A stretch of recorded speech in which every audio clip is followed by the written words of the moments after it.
Shalom Ubracha, on poursuit Mishnah Zayin, 7e Mishnah du 3e Perek. Comme nous l'avons vu dans la Mishnah précédente, les fruits, la nourriture s'abîment. Et lorsque Réhouven laisse en dépôt chez Shimon de la récolte, prenons le cas du blé qui est le premier cas mentionné dans la Mishnah, et que ce blé reste longtemps chez Shimon, il est évident que même s'il lui a laissé 1 tonne de blé, il retrouvera un peu moins qu'1 tonne. Pourquoi ? Parce qu'une partie, avec le temps, pourrit, et aussi à l'époque de la Gemara, ça dépend des endroits bien sûr, il y avait des rats, des souris qui mangeaient aussi la récolte. Quel va être le din lorsque Réhouven a laissé en dépôt 1 tonne de blé chez son ami Shimon, et Shimon a mélangé ce blé avec son propre blé. Au bout d'1 an, Shimon vient rendre le blé à Réhouven, aucun problème, il va mesurer, peser 1 tonne. Il va lui donner 1 tonne, mais en vérité, il doit lui donner un peu moins qu'1 tonne, puisque de la tonne qui a été donnée, qui a été laissée par Réhouven, il y a certainement une partie qui a pourri, une partie que les rats ont mangée.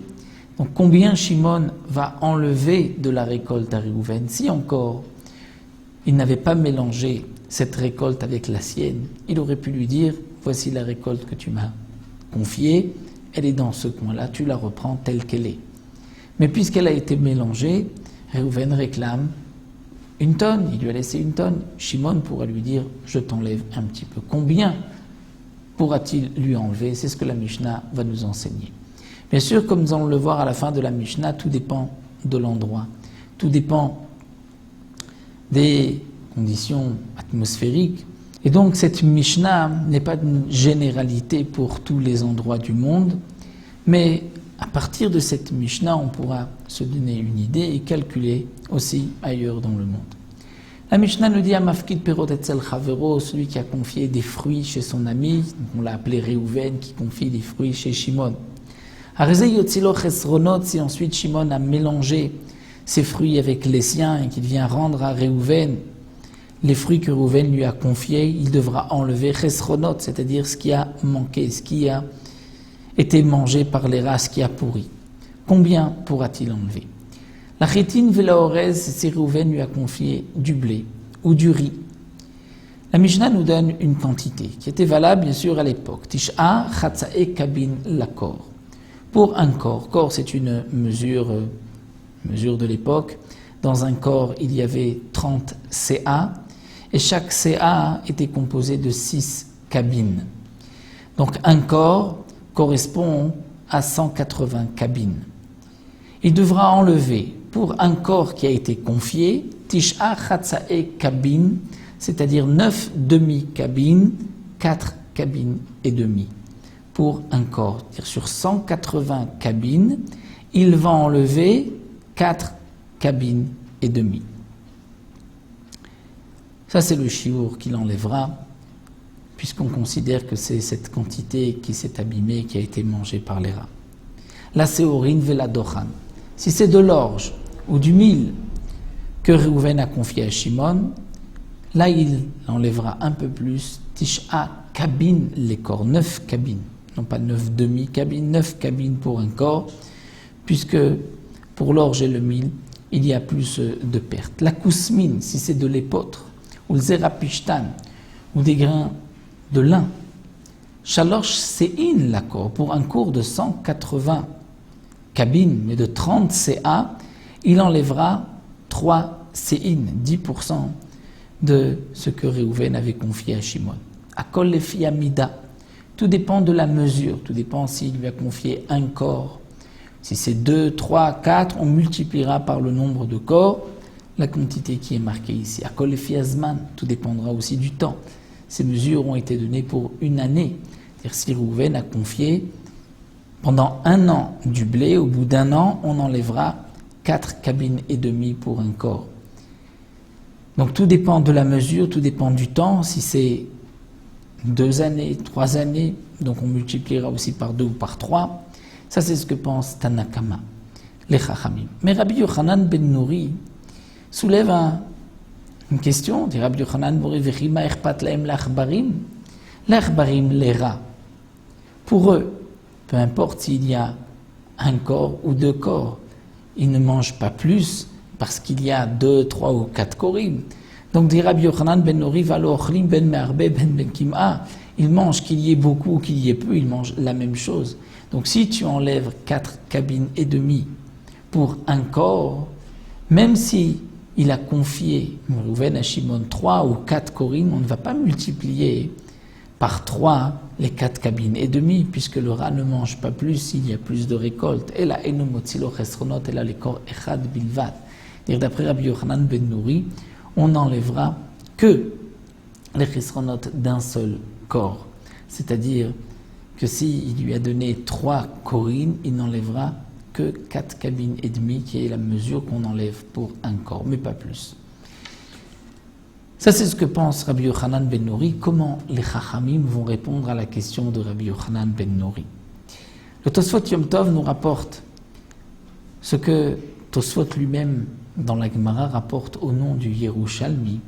Chose d'assez étonnant, le Yerushalmi dit que les Achbarim, les rats, sont des Rechaim, sont méchants, sont rachats. Pourquoi?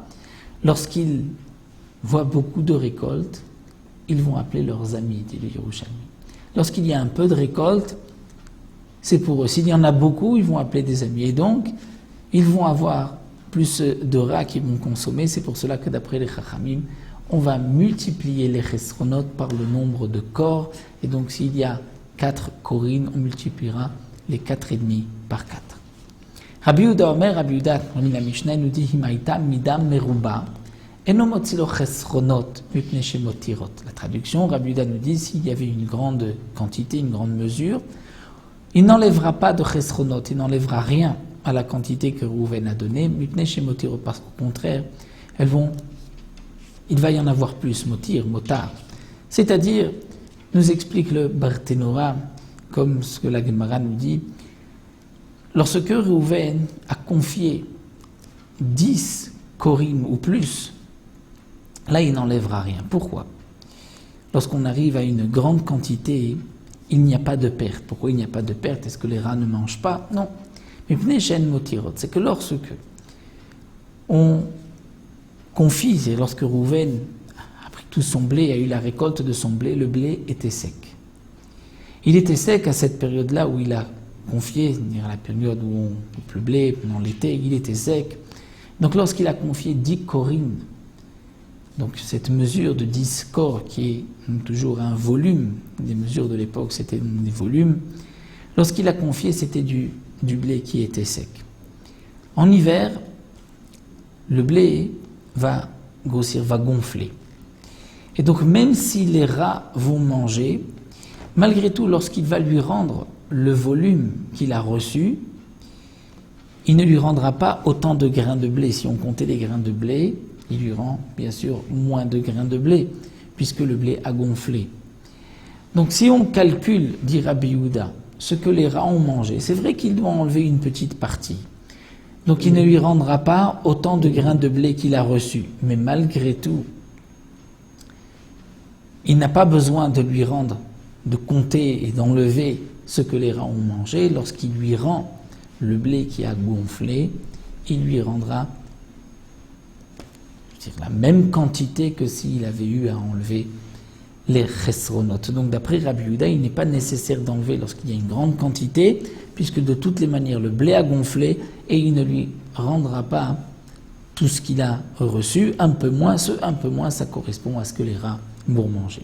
Donc le Barthénora termine en disant que donc ce shiur, ce qui est marqué dans la Mishnah, n'est valable qu'en Eretz Israël et à l'époque des Tanaïm, mais dans d'autres pays, de nos jours, il faut effectivement calculer quelle est la partie, quelle est la quantité qui se perd, qui s'abîme, et en fonction de cela, Shimon rendra à Reuven ce que Reuven lui a confié.